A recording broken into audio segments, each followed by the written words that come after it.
लगता है चिराग पासवान।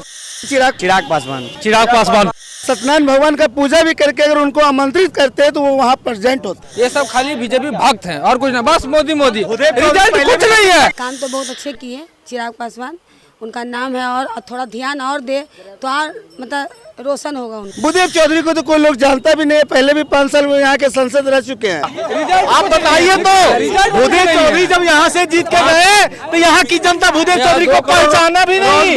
रोजगार मिला, भूदेव चौधरी एक आदमी को भी रोजगार बता दीजिए, एक आदमी को भी रोजगार दिया मिला जी नहीं। तो फिर बस खत्म। 15 लाख की बात ये विपक्ष वाला का एक मुद्दा है। 15 लाख ऐसा नहीं है, ठीक है। चिराग पासवान का सबसे बड़ी देन जमुई में मेडिकल कॉलेज, जमुई में मेडिकल कॉलेज, ठीक ना, रेलवे लाइन भाई और बहनों से काम हर गाड़ी का ठहराव, विकास चाहता है और कई महीना में 2 बार आना, हर पब्लिक से मिलना। बस वही भगवान को भगा दिए। क्या किया भूदेव चौधरी किसी भी स्थिति में यहाँ नोटबंदी से क्या फायदा मिला? आप उनका वोटर है, क्या फायदा मिला पहले बताइए। नोटबंदी से क्या फायदा? नोटबंदी से फायदा, नोटबंदी से फायदा पत्थरबाज कम गया, एकदम अभी भी हो रहा, पुलवामा हुआ, अभी भी हो रहा। और सुनिए 300 किलो आरडीएक्स कैसे आगे पहले बताइए। कैसे आगे? कौन जवाब दे रहे हैं? कांग्रेस वाला लाया है। और क्या, जितना आतंकवादी हमला होगा इस सब में कांग्रेस वाला का समझ बोलिए, जो समझ में आए, ठीक है। हाँ भाई बात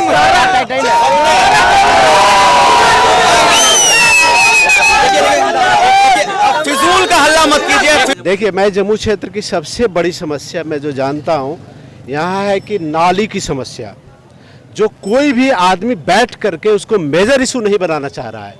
मैं किसी भी पार्टी को कह सकता हूँ, कोई भी नेता को कह सकता हूँ, बैठ करके आप मेजर इशू नहीं बना सकते। अभी मच्छर भरा हुआ है, इतनी गंदगी फैली हुई है।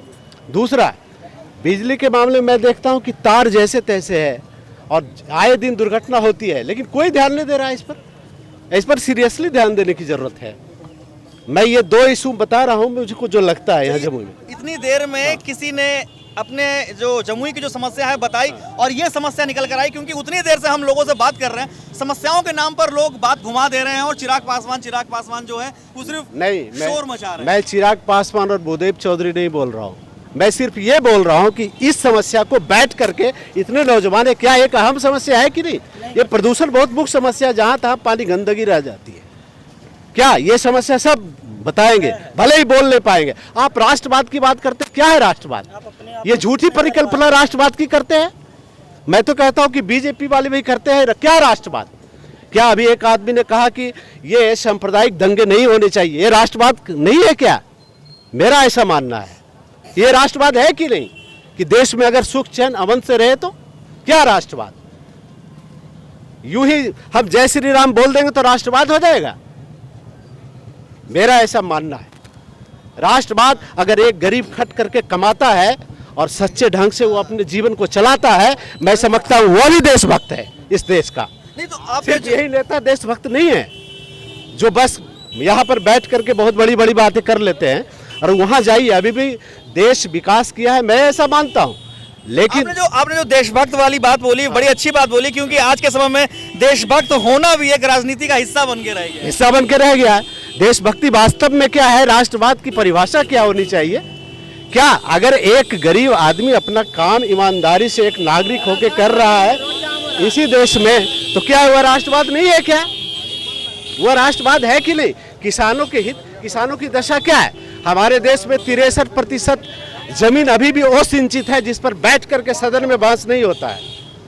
क्या अगर कोई मुझे ये बताइए जमुई की जो समस्या आपने बताई, क्या चिराग पासवान ने उसे दूर करने के लिए कोशिश नहीं की? अभी तक दूर करने की कोशिश नहीं की गई है, इसीलिए अभी तक समस्याएं हैं। नाली बना के आप जहां तहां छोड़ देते हैं, सिर्फ ठेकेदारी करने की बात होती है। कहाँ जाएगा पानी? इसके बारे में मेजर इशू कभी बैठ करके बहस हुआ है? मैं समझता हूँ आज तक मेजर कभी कभी बातें हुई होगी, कभी कभी बातें होती है, लेकिन इस पर सीरियसली कभी लोग नहीं सोचते हैं, नाली बना देते हैं यूं ही। ये जो समस्याएं जो खत्म नहीं हो रही, तो इस बार आप जैसे जो प्रबुद्ध लोग हैं, जमुई के जो प्रबुद्ध लोग हैं, क्या लगता है इस बार किसे मौका देना चाहेंगे? मैं तो कुछ नहीं कहता हूँ इस पर कुछ नहीं कह सकता हूँ। चलिए नोटा दबाएंगे, यही बोल दीजिए। नहीं, नोटा दबाऊंगा कि नहीं मैं ये भी नहीं मैंने सोचा नहीं। लेकिन ये है कि आपको पता है कि जमुई में जो समस्या है आप चाहेंगे कि जो भी आए हाँ, उसका निदान हो, उसका निदान हो। समस्या जो है वो आम बात है, वो कोई भी मेंबर हो वो हमेशा वैसा के वैसा ही रहता है, कभी वो ठीक होने का काम नहीं करते हैं, बल्कि राष्ट्रवाद के नाम पे बहुत सारी चीज़ें उड़ेल दी जाती हैं, जबकि हम उसमें हमारा जो बेरोजगारी की समस्या, यहाँ से लोग इमिग्रेशन करके कहीं कलकत्ता जा रहे हैं तो कहीं मुंबई जा रहे हैं, कहीं दिल्ली जा रहे हैं, लोग धक्के खा खा के ट्रेन में आप देखेंगे स्थिति इतना खराब है कि लोग टॉयलेट में बैठने के लिए मजबूर हो जाते हैं।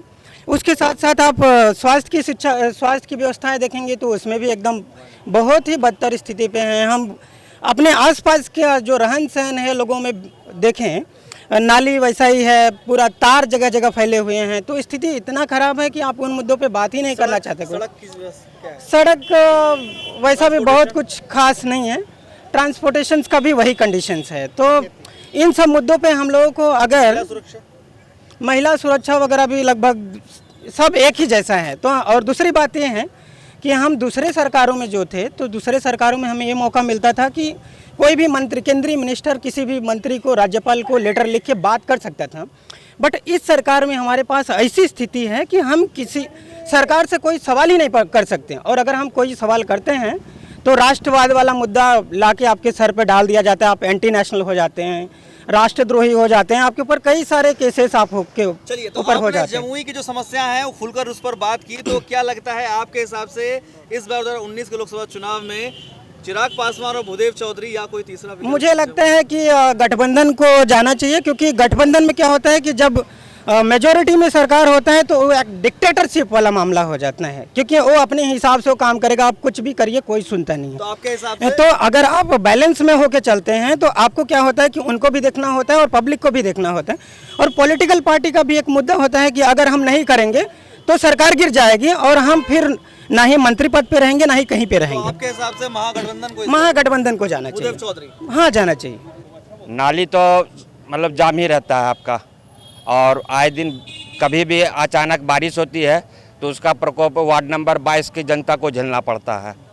जमुई की? जी हाँ, वार्ड नंबर 22 जमुई, जिसका नाली के अलावा और कोई समस्या? नाली का अलावा जो है सो आपका पेयजल की समस्या है, जो कि शराब से हम लोग को क्या लेना देना है। जो पीछे से आवाज आ रही है कि शराबबंदी के मौके, हाँ, शराब ये अच्छी चीज है, नीतीश जी के सराहना के वाला काम किए हैं वो। पीछे से आवाज ये आ रही है कि शराबबंदी के दौरान शराब मिल रही है जमुई में। वो तो पीने वाले जो हैं सो आदि हैं, अगर पैसा खर्च करके ले रहे हैं तो उससे हम लोग को क्या आपत्ति है। आप मान रहे हैं कि शराब मिल रही है? नहीं, ये हम काल मानेंगे। अब जिसको भूख लगेगा वो तो कुआं के पास प्यास के लिए बुझाने के लिए जाएगा ही, तो उसकी समस्या आम है अपना। तो क्या लगता है कि इस चुनाव में इन समस्याओं पर काम होना चाहिए? हाँ, होना तो चाहिए इसमें। अभी तो अंदाजा वैसा बिल्कुल परफेक्ट नहीं नज़र आ रहा है, वैसा परफेक्ट अभी कोई नज़र नहीं आ रहा है। परफेक्ट कोई नहीं है? हाँ। आपके क्षेत्र की क्या कुछ समस्याएं हैं? समस्याएं तो बहुत तरह की हैं, उस समस्याओं को दूर करेंगे वही लोग ना।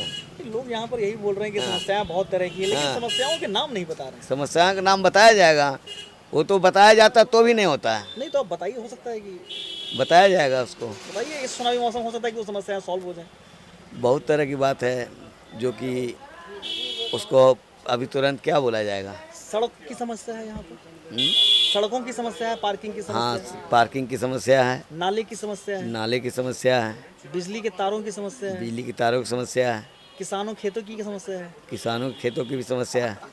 ये सारी समस्याएं हैं। सारी समस्याएं अगर इसके बाद भी कुछ आपको याद आ गया हो तो बता दीजिए, क्योंकि हम लोगों से बात कर रहे हैं तो ये समस्याएं निकल कर आई है, इसलिए हमने आपसे पूछा कि इस तरह की कोई समस्या है। समस्या जो आपने कहा वो सब सभी है, सारी समस्या। हाँ। तो ये बताइए, आप खुद देखिए ना रोड की। मैं देख रहा हूँ, हाँ, इसलिए मैंने आपसे पूछा। हाँ। तो ये जो समस्याएं हैं, क्या लगता है कि चिराग पासवान ने इन समस्याओं की ओर ध्यान नहीं दिया? नहीं, चिराग पासवान तो कुछ काम किया है जमुई क्षेत्र के लिए, और रहा कि निकलना ना निकलना हो तो वक्त ही बताएगा। तो क्या लगता है कि इन समस्याओं को दूर होने की जरूरत है? एकदम बिल्कुल। तो इस बार क्या लगता है इन समस्याओं को कौन दूर करेगा? देखिए, अगर जो भी जीते, चाहे कांग्रेस हो या चिराग पासवान हो, भूदेव चौधरी हो, चाहे कोई भी हो, अगर काम अच्छा करेंगे तो फिर आगे उनको चांस मिलेगा। चांस मिलेगा। हाँ, और नहीं कर पाएंगे तो फिर वो चले जाएंगे। सुरक्षित तो है ये, थोड़ा सा मतलब हम लोग का जो है सो ध्यान, चिराग पासवान तो बहुत काम किए हैं, ये बात नहीं है कि नहीं, बहुत किए हैं।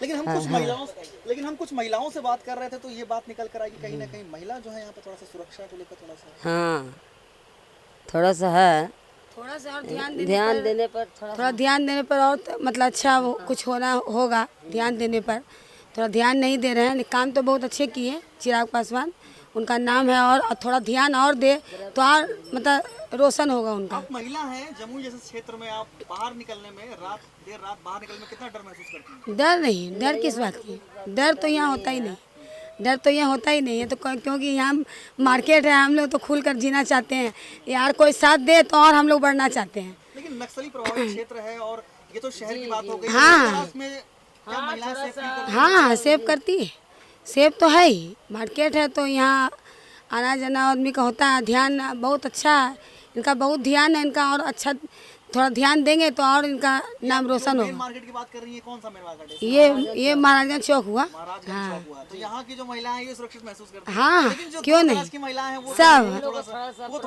थोड़ा सा इनके लिए प्रॉब्लम है, दूर वाले को है, जैसे जाम हो जाता है, जाम है, ये है, और थोड़ा साइड में थोड़ा सा बोलती है कि रात उत में आने होने में बड़ा प्रॉब्लम होता है जी, गाड़ी घोड़ा नहीं मिल पाता है। अब हम लोग कहीं मल्लेपुर स्टेशन में रात में उतरे तो वहाँ से मिलता नहीं है, मनमौजी करता है सब, तब मनमौजी करता है, वाइक वाला सो नहीं जाएंगे, दुगनों पैसा लेंगे, ये लेंगे वो लेंगे, और क्या। तो दूर दराज से जो कामकाजी महिलाएं हैं वो आने में थोड़ा सा हिचकती है जी जी, क्योंकि घर जाने के लिए उनको हाँ सोचना पड़ता है, इस सब का साधन थोड़ा हो जाएगा तो और अच्छा, थोड़ा सा जी ध्यान देने की जरूरत जी जी ध्यान देने की जरूरत है। उनको लगता है चिराग पासवान, चिराग पासवान सत्यनारायण भगवान का पूजा भी करके अगर उनको आमंत्रित करते हैं तो वो वहाँ प्रेजेंट होते। ये सब खाली बीजेपी भक्त हैं और कुछ ना, बस मोदी मोदी, रिजल्ट कुछ नहीं है। काम तो बहुत अच्छे किए चिराग पासवान, उनका नाम है, और थोड़ा ध्यान और दे तो और मतलब रोशन होगा उनका। भूदेव चौधरी को तो कोई लोग जानता भी नहीं है, पहले भी 5 साल वो यहाँ के सांसद रह चुके हैं। तो हमने आज जमुई की जनता से बात की और उनसे जानने की कोशिश की कि चिराग पासवान ने क्या क्षेत्र के लिए काम किया है, क्या जमुई की जनता चिराग पासवान को मौका देगी फिर से, या फिर भूदेव चौधरी को जमुई की जो जनता है वो एक बार मौका देगी। फिलहाल अगर ये हमारा पब्लिक ओपिनियन आपको पसंद आया तो इस पब्लिक ओपिनियन को लाइक कीजिए, शेयर कीजिए। देश दुनिया बिहार की हर छोटी बड़ी खबर के लिए आप लाइव सिटी.in के साथ बने रहे। अपने सहयोगी विकास कुमार के साथ मैं सुजीत सागर, लाइव सिटीज जमुई।